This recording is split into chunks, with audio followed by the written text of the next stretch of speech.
মিথ্যা কথা বেশি দিন টেকে না। এই কথাটা শুধু প্রবাদ না, এটা বাস্তবতার কঠিন সত্য। মিথ্যা দিয়ে হয়তো কিছু সময় মানুষকে ধোঁকা দেওয়া যায়, কিন্তু সত্য একদিন ঠিকই সামনে চলে আসে। তখন শুধু বিশ্বাসই নয়, নিজের সম্মানও হারাতে হয়।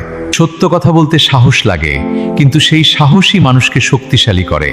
মনে রাখবেন, আজ আপনি যদি সত্যের পাশে থাকেন, কাল মানুষ আপনার পাশে দাঁড়াবে। তাই যাই হোক না কেন, সত্যকে আঁকড়ে ধরুন, কারণ সত্য ধীরে চলে, কিন্তু শেষ পর্যন্ত জয় তারই হয়। দুনিয়ার সবচেয়ে মুনাফিক, সবচেয়ে জঘন্য, সবচেয়ে খারাপ মানুষ কে জানেন? যে আপনার থেকে শেখে, আপনার থেকে সুবিধা নেয়। মজার ব্যাপার হলো, আপনার থেকে শেখে, আপনার থেকে সুবিধা নেয়, আর স্বার্থ ফুরিয়ে গেলে সেই আপনার বিরুদ্ধে দাঁড়িয়ে যায়। এর চেয়ে জঘন্য এবং খারাপ মানুষ দুনিয়াতে আর কেউ নেই। কিভাবে মানুষরূপী বেঈমান চিনবেন? এদের চেনার কিছু উপায় আছে। তারা সব সময় মুখে মধু মাখিয়ে কথা বলে। তাদের কথা আর কাজের কোনো মিল পাবেন না।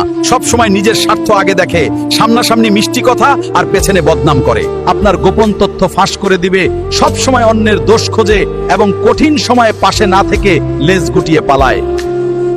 কিছু কিছু সময়ের দোয়া আল্লাহ ফিরিয়ে দেন না। চাওয়াটা চাওয়ার মতো হতে হয়, হালাল উপার্জন করতে হয়। হারাম ভক্ষণকারী দোয়া কবুল হয় না।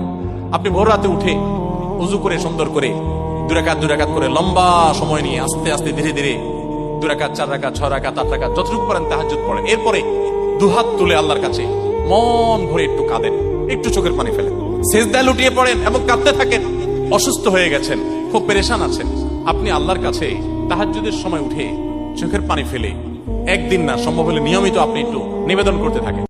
দেখবেন প্রতিটা পরিবারের যে কোনো একটি সন্তান খুব বেশি দায়িত্বশীল হয়। নিজের কথা, নিজের ভবিষ্যতের কথা চিন্তা করে না। এরা মা বাবার কথা চিন্তা করে, ভাই বোনের ভবিষ্যৎ গড়ে দেয়। অথচ সবার যখন সবকিছু গোছানো হয়ে যায় এবং সবাই যখন ভালো একটা পর্যায়ে চলে যায়, তখন সবার চোখে দুশ্মন হয়ে যায় ওই সন্তানটাই। আশ্চর্যজনক হলেও এটাই সত্য।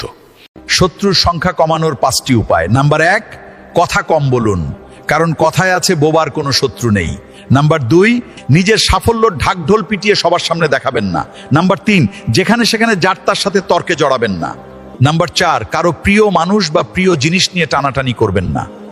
আর 5, কাউকে কখনোই ব্যক্তিগত আক্রমণ করবেন না।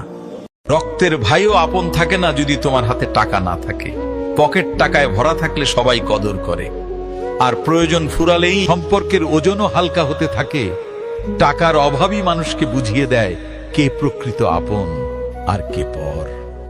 কখনো হাত থেকে টাকা ফুরাবে না, আল্লাহর কসম করে বলছি। এটি আমার পরীক্ষিত আমল। আমি যতবার এই আমল করেছি ততবার খুব ভালো ফলাফল পেয়েছি। দিন